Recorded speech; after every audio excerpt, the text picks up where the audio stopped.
हम एक तरफ बोल रहे हैं कि सम्मोहन एक साइंटिफिक टेक्निक है, पर दूसरा हम बोल रहे हैं कि ये आप पे डिपेंड है, आप कितना सजेशन लेते हो, नहीं लेते हो।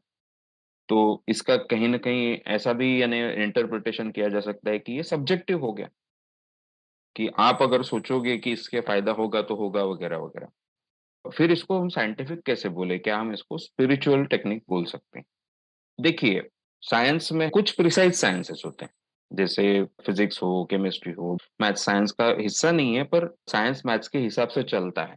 तो वो पूरी तरह से प्रिसाइज़ साइंस हो, कि हमको जैसे फिज़िक्स का पता है कि अगर हमको चंद्रयान भेजना है, तो उसके लिए रॉकेट में कितना फ्यूल लगाना पड़ेगा, उसको कितने रेट से जलाना पड़ेगा, तभी वो पहुँच पाएगा वगैरह-वगैरह। हमको प्रिसाइज़ली हम उसको गिन सकते हैं।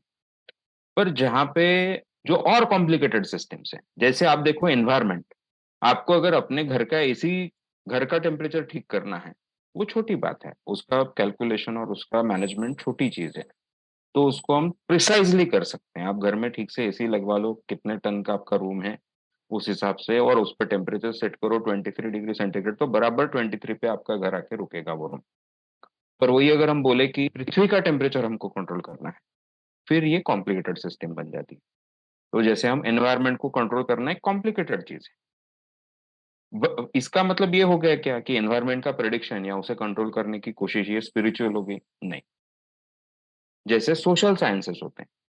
सोशल साइंसेस में हमको दिखाई देता है कि अ, यानी हर चीज़ 100% एक्यूरेसी से वहाँ पे नहीं होती। जैसे फॉर एग्ज़ाम्पल अगर हम लें कि अगर स्कूली शिक्षा सारे पॉपुलेशन को अवेलेबल हो जाए, तो उनमें जाकर रोज़गार भी बढ़ता है।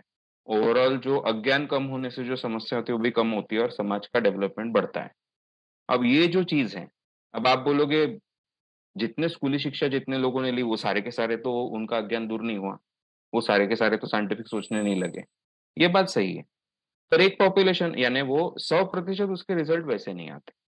पर उसको अगर आप दूसरे पॉपुलेशन से कंपेयर करो, एक पॉपुलेशन जिसको स्कूली शिक्षा सारे लोगों को मिली अच्छे से और अच्छी क्वालिटी की शिक्षा थी और दूसरी पॉपुलेशन यानी दूसरा देश जहाँ पे एक शिक्षा अवेलेबल नहीं हुई, उन दोनों में आपको फ़र्क दिखाई देगा। उनकी समझ में, उनकी सोच में वगैरह-वगैरह। यानी वैसे हमको देखना पड़ता है। वो तो आप उसमें आप बोलोगे ये तो फिर भाई ये 100 में से 10 बच्चे ऐसे हैं जो उतना ही अच्छी पढ़ाई की पर फिर भी उनको कुछ नहीं आता। ऐसे क्योंकि ये कॉम्प्लिकेटेड चीज़ें होती हैं। उसमें हम ऐसे प्रिसाइज़ चीज़ें नहीं लगा सकते। पर इसका मतलब ये नहीं हुआ सोशल साइंसेज़ सारे साइंटिफिक नहीं होते। उसमें ये चीज़ हमेशा हर 100% सही निकलती है कि जिस पॉपुलेशन को शिक्षा उपलब्ध कराओ, उसके रिज़ल्ट हमेशा अच्छे आते हैं। यानी इसलिए ये साइंटिफिक चीज़ हो जाती है। वैसी बात आती है मेडिकल इसमें और हेल्थ में और साइकोलॉजी। अब मेडिसिन में फिर भी कैसे होता है कि आप पे वो कम डिपेंड है। यानी आपको अगर कोई इन्फेक्शन हुआ है, उसमें अगर मैं एंटीबायोटिक दूँ आपको, तो वो एंटीबायोटिक इन्फेक्शन यानी आपका बैक्टीरिया या वायरस आपके बॉडी में बढ़ रहे हैं। एंटीबायोटिक दूँ यानी वो उसी बैक्टीरिया, वायरस को मारने वाले वहाँ पे हैं। उसी के लिए बनाए जाते हैं कई बार। कई बार वो ब्रॉड होते हैं और कई बार स्पेसिफिक होते हैं। किसी स्पेसिफिक बैक्टीरिया के लिए, किसी स्पेसिफिक वायरस के लिए वो डाले जाते हैं बॉडी में। ऐसे में उन दोनों की लड़ाई होके बराबर वो उस बैक्टीरिया को मारेंगे, ये आप पे बिल्कुल डिपेंडेंट नहीं होगा। ये बिल्कुल सही बात। पर उसमें भी हमको क्या पता है? उसमें भी हमको पता है कि पेशेंट कैसे रिस्पॉन्ड कर रहा है, डॉक्टर बोलते हैं ना हमेशा। वो डिपेंड करता है कि आपकी एंग्ज़ायटी लेवल कम है कि नहीं। आप कितना अच्छे से आपकी इम्यून सिस्टम ओवरऑल काम कर रही है, उस पे वो डिपेंड करेगा। तो इसलिए जैसे ही मेडिकल में हम आ जाते हैं क्योंकि अब और कॉम्प्लिकेटेड सिस्टम, तो इसलिए उसमें फिर वो 100% वैसे काम नहीं करते।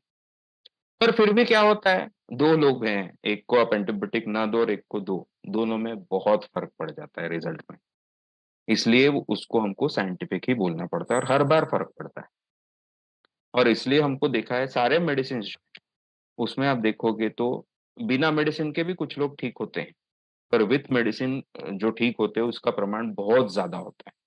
और ये अलग-अलग स्टडीज़ से जब पता चलता है कि प्रॉपर मेडिसिन देने से बहुत ज़्यादा लोग ठीक हो रहे हैं, तभी तो उस मेडिसिन को ठीक से मान्यता मिलती है, नहीं तो उसको मेडिसिन माना ही नहीं जाता। इसलिए उसको साइंटिफिक बोलते हैं। वैसी ही साइकोलॉजी की बात है।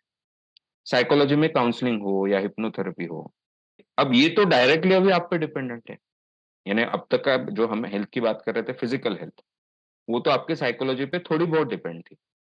पर अभी तो हम साइकोलॉजिकल हेल्थ की बात कर रहे हैं। वो तो आपके सोच पे और आपके विचारों पे डिपेंड ही होगी।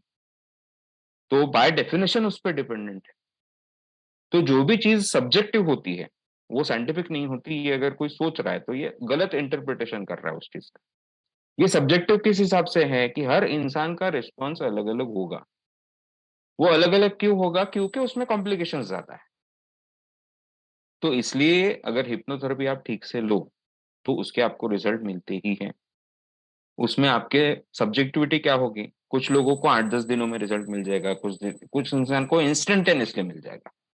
ऐसे भी लोग होते हैं स्मोकिंग छोड़ना चाहते हैं, पहले दिन सजेशन देते हैं और स्मोकिंग छूट जाता है, जिनका कई सालों से नहीं छूट रहा। पर किसी को 15-20 दिन लगते हैं, किसी को 1 महीना लग जाता है। तो ऐसा है। इस हिसाब से वो सब्जेक्टिविटी है। पर ये साइंटिफिक क्यों है? क्योंकि इसके पीछे के जो सारे, जैसे ब्रेन में क्या बदलाव होते हैं सम्मोहन के कारण, ये हमको पता है। उसके पीछे के लॉजिक, उसके पीछे के मैकेनिज्म हमको सब समझ में आते हैं। और उससे क्यों परिणाम होता है, ये हमको प्रूवन है। तो जो सारे स्टेजेस हैं हिप्नोटिज्म के, वो प्रूवन है। उसके जो रिजल्ट हैं, वो किस बारे में मिलते हैं, किस बारे में नहीं मिलते हैं, हमको अच्छे से आज समझ में आता है। और इसलिए हम भी बोलते वक़्त क्या बोलते हैं कि हम उसमें 3 कैटेगरी करते हैं। हाँ, इससे सम्मोहन में बहुत अच्छा रिज़ल्ट मिलता है, आप 100% यूज़ कीजिए। कितने दिनों में मिलेगा उसको आपके हिसाब से सब्जेक्टिव होगा, वो आगे-पीछे होता रहेगा। दूसरी कैटेगरी होती है, नहीं, इसका सम्मोहन में इसका कोई फ़ायदा नहीं होता, यूज़ करके कोई मतलब नहीं है। और तीसरी कैटेगरी होती है, इस पे संशोधन चल रहा है, पूरा संशोधन नहीं हुआ है, पर लॉजिक से लगता है हो सकता है सम्मोहन का फ़ायदा, तो इस्तेमाल करके देखो। इसलिए इस तरह से हम बोल सकते हैं, पर फिर भी क्योंकि ये इसके पीछे के सारे मैकेनिज़्म साइंटिफिकली प्रूवन हैं, उसको हम समझ सकते हैं। इसके क्यों फ़ायदे मिलते हैं हमको अलग-अलग चीज़ों में, ये साइंटिफिकली समझा जा सकता है। इसलिए जो टेक्निक है, फिर भी इसको हमको साइंटिफिक है, ऐसा हमको समझना चाहिए। तो ओवरऑल जो आपको लगा कि क्योंकि सब में रिज़ल्ट नहीं मिलते, या कम में रिज़ल्ट मिलते, या कितने में रिज़ल्ट मिलेंगे ये प्रिसाइज़ली नहीं बता सकते, तो ये साइंटिफिक नहीं है, ऐसा नहीं होता। साइंटिफिक कई चीज़ें इस तरह से प्रिसाइज़ नहीं होती, और वो क्लियर होता है, उस साइंस में क्लियर होता है। पर जिसको हम नॉन साइंस बोलते हैं या सूडो साइंस बोलते हैं, जैसे एस्ट्रोलॉजी यानी ज्योतिष शास्त्र, उसमें ये क्लियर है कि जितने अंदाज़े होंगे आपके, यानी एक एक्सपर्ट है ज्योतिष का, उसने सब पढ़ रखा है ज्योतिष के बारे में, 20 सालों से वो ज्योतिष की प्रैक्टिस कर रहा है। उसके प्रेडिक्शन और एक नया बच्चा है जिसको कुछ ज्योतिष का नहीं आता, दोनों के प्रेडिक्शन इक्वल लेवल पे सही निकलने वाले हैं। क्योंकि दोनों के प्रेडिक्शन केवल अंदाजे से वो बता रहे हैं, उसमें कोई भी लॉजिक नहीं है। उसका ना लॉजिक प्रूवन है, उल्टा प्रूव हो चुका है, ऐसा कुछ होता नहीं है। तो ये जो सारे सूडो साइंस होते हैं, वो सारे वैसे होते हैं, ठीक है? तो इसलिए हमको ये फ़र्क करना पड़ेगा, क्यों हिप्नोटिज़्म साइंटिफिक है, ये हमको इस पे से समझ में आ सकता है। ठीक है? जी सर, जी सर, समझ गया सर। ओके। बहुत-बहुत धन्यवाद।